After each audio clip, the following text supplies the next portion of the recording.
नमस्कार, मी नेहाज किचन मध्ये तुम्हा सर्वांचं स्वागत आहे। आज आपण पाहणार आहोत इडली सांबार। चला तर मग सुरुवात करूया। इडली तयार करण्यासाठी एका मिक्सिंग बाउल मध्ये आपण 3 वाटी तांदूळ घ्यायचे। तुम्ही पाहू शकता आपण रेशनचे तांदूळ यूज केलेले तिथं। तांदूळ आपल्याला 2 ते 3 पाण्याने स्वच्छ धुवून घ्यायचे आहे, कारण त्याच्यावरची डस्ट आपण काढून घ्यायची आहे। तांदूळ व्यवस्थित धुवून झाले की आपण यामध्ये पाणी टाकून घेऊया आणि तांदूळ भिजत ठेवून देऊया। ज्या वाटीनं आपण तांदूळ मोजून घेतले होते त्याच वाटीनं आपण 1 वाटी उडीद डाळ घ्यायची आहे। ती व्यवस्थित धुवून घ्यायची आहे आणि त्यामध्ये पाणी टाकून आपण ती देखील भिजत ठेवायची आहे। भिजत ठेवलेल्या डाळीमध्ये आता 1 चमचा आपण मेथी दाणे टाकून घ्यायचे आणि ते देखील आपण भिजू देऊया। डाळ तांदूळ आता आपण 4 ते 5 तासासाठी भिजत ठेवून देऊया। 4 ते 5 तास झालेले आहेत। तुम्ही पाहू शकता आपले तांदूळ आणि डाळ व्यवस्थित फुललेले आहेत। आता आपण मिक्सर जार मध्ये हे दोन्ही जिन्नस वाटून घ्यायची आहेत। सर्वात पहिले आपण उडदाची डाळ वाटून घेऊया। एकदम फाईन पेस्ट तयार करून घ्यायची आहे। तुम्ही पाहू शकता अशा पद्धतीने आपण आपली डाळ वाटून घेतलेली आहे। एकदम फाईन पेस्ट तयार केलेली आहे। आता एका पातेल्यामध्ये आपण हे सगळं ट्रान्सफर करून घ्यायचं आहे। आता या जार मध्ये आपण तांदूळ टाकून घ्यायचे आणि त्याची देखील एकदम फाईन पेस्ट तयार करून घेऊया। 2 बॅचेस मध्ये आपण आपले हे तांदूळ वाटून घ्यायचे। तुम्ही पाहू शकता एकदम फाईन अशी आपण पेस्ट तयार केलेली आहे। ती देखील आपण आता या पातेल्यामध्ये टाकून घेऊया। एकदम स्वच्छ हाताने आपण हे दोन्हीही बॅटर एकदम व्यवस्थित मिक्स करून घ्यायचंय। डाळ तांदूळ एकजीव करून घ्यायचंय। तुम्ही पाहू शकता अशा पद्धतीने आपण हे सगळं बॅटर मिक्स करून घेऊया।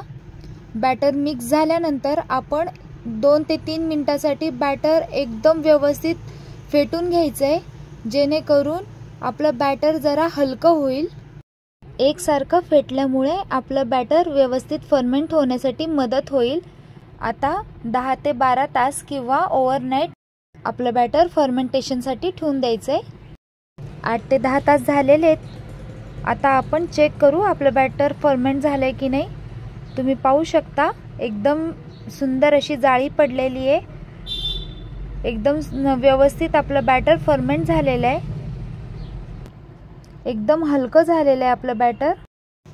आता आपण आपलं बॅटर एकसारखं व्यवस्थित हलवून घ्यायचंय। आता आपण यातलं आपल्याला हवं तेवढं बॅटर साईडला काढून घेऊया। इडली तयार करण्यासाठी याच बॅटर पासून तुम्ही डोसे देखील तयार करू शकता। आता आपण यामध्ये चवीनुसार मीठ घालून घ्यायचंय। बॅटर व्यवस्थित आपण हलवून घेऊया। बॅटर आपलं एकदम घट्टसर वाटतंय। यामध्ये आपण थोडंसं पाणी ॲड करायचंय आणि आपल्या बॅटरची कन्सिस्टन्सी ॲडजस्ट करून घेऊया। आपलं बॅटर व्यवस्थित तयार झालेलं आहे। आता आपण याच्या इडल्या तयार करायला घेऊया। एका इडली पात्रामध्ये आपण थोडंसं पाणी घ्यायचंय, त्यामध्ये 2 लिंबाच्या फोडी टाकून घ्यायचंय। त्यामुळे आपलं इडली पात्र काळं पडत नाही आणि इडली पात्र आपण प्रीहीट करायला ठेवून देऊया। इडली मोल्डला आपण व्यवस्थित तेलाने ग्रीसिंग करून घ्यायचे, जेणेकरून आपण तयार केलेल्या इडल्या तळाशी चिटकणार नाही, एकदम आल्लाद ते काढता येतील। तयार केलेलं बॅटर आपण या मोल्डमध्ये टाकून घ्यायचंय। बॅटर आपल्याला पूर्णपणे भरायचं नाहीये, थोडंसंच आपल्याला भरून घ्यायचंय, कारण आपल्या इडल्या पुन्हा फुगणार आहेत। त्यामुळे आपल्याला थोडीशी स्पेस त्यामध्ये ठेवून द्यायची आहे। त्याच पद्धतीने आपण उरलेले सगळे मोल्ड भरून घेऊया। तुम्ही पाहू शकता आपले सगळे मोल्ड भरून झालेले आहेत। आता आपण हे स्टीम करायसाठी ठेवून देऊया। झाकण लावून 15 मिनिटांसाठी आपण या इडल्या वाफवून घ्यायच्या आहेत। एकीकडे आपल्या इडल्या तयार होत आहेत, तोपर्यंत आपण सांबारची तयारी करून घेऊ। सांबार तयार करण्यासाठी अर्धी वाटी आपण तुरीची डाळ घ्यायची आहे आणि अर्धी वाटी आपण मसूर डाळ घ्यायची आहे। या दोन्ही डाळी आता आपण कुकरमध्ये घालून घेऊया।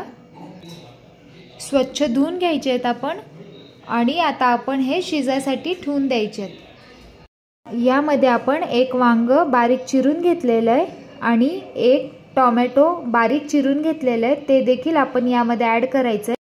थोडंसं मीठ टाकून घेऊया आणि आपण आपली सांबारसाठीची डाळ शिजवून घेऊया. 15 मिनटं झालेली आहेत. आता आपण एकीकडे इडल्या तयार करायला ठेवल्या होत्या, त्या आपल्या व्यवस्थित तयार झालेल्या आहेत, तुम्ही पाहू शकता. आता आपण या थंड करून घेऊया. माझं बाळ इडल्या काढायला मला मदत करते. तुम्ही पाहू शकता किती अल्लाद आपली इडली वेगळी होतीये, अजिबात चिटकलेली नाहीये. एकदम मऊ लुसलुशीत अशी पांढरशुभ्र इडली आपली तयार झालेली आहे. अशाच पद्धतीने आपण उरलेल्या सगळ्या इडल्या काढून घेऊया. सांबार तयार करण्यासाठी आपल्याला एक वाटण तयार करून घ्यायचं आहे. त्यासाठी आपल्याला एक छोटा खोबऱ्याचा तुकडा बारीक चिरून घ्यायचा आहे. 1 इंच आलं घ्यायचं आहे. 3 ते 4 आपल्याला लाल सुकलेल्या मिरच्या घ्यायच्या आहे. कोथिंबीर घ्यायची आहे. 12 ते 15 आपल्याला लसणाच्या पाकळ्या घ्यायच्या आहेत. ही सगळी जिन्नस आपण मिक्सर जारमध्ये टाकून घ्यायची आहे आणि आपल्याला हे दरदरीत वाटून घ्यायचं आहे. तुम्ही पाहू शकता एकदम दरदरीत असं आपण वाटून घेतलेलं आहे.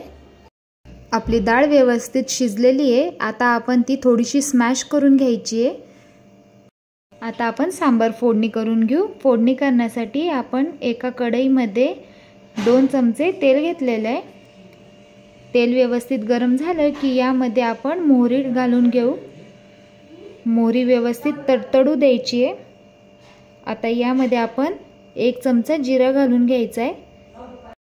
7 ते 8 आपल्याला कढीपत्ता घ्यायचा आहे, तो यामध्ये टाकून घेऊया. एक मोठ्या साईजचा कांदा आपल्याला लांबट चिरून घ्यायचा आहे, तो आपण यामध्ये ॲड करूया आणि व्यवस्थित परतवून घ्यायचा आहे. आता यामध्ये आपण तयार केलेलं वाटण टाकून घ्यायचं आहे आणि व्यवस्थित परतवून घ्यायचं आहे. मसाला व्यवस्थित परतला गेला की यामध्ये आपण पाव चमचा हळद, 1 चमचा काश्मीरी लाल मिरची पावडर, 1 चमचा धने पावडर, 1 चमचा सांबर मसाला ॲड करायचा आहे आणि आपल्याला ही सगळे मसाले व्यवस्थित परतवून घ्यायचे. 2 चमचे पाणी आपण यामध्ये टाकून घ्यायचं आहे आणि व्यवस्थित मसाले परतवून घ्यायचे, जेणेकरून आपले मसाले खाली लागणार नाही आणि व्यवस्थित परतले जातील. आता या स्टेजला आपण शिजवून घेतलेली डाळ यामध्ये ॲड करायची आहे आणि व्यवस्थित आपल्याला सगळं जिन्नस एकजीव करून घ्यायचे आहेत. डाळ आपली व्यवस्थित मिक्स करून घेऊया. यामध्ये आता पाणी ॲड करून आपली कन्सिस्टन्सी ॲडजस्ट करून घ्यायची आहे सांबारची. मीठ व्यवस्थित चेक करून घ्यायचं आहे आणि चवीनुसार आपण यामध्ये मीठ ॲड करून घेऊ. यामध्ये मीठ थोडं कमी होतं, मी थोडंसं मीठ ॲड केलं आहे. व्यवस्थित मिक्स करून घेऊया. आपण यामध्ये चिंच टाकून घेऊया.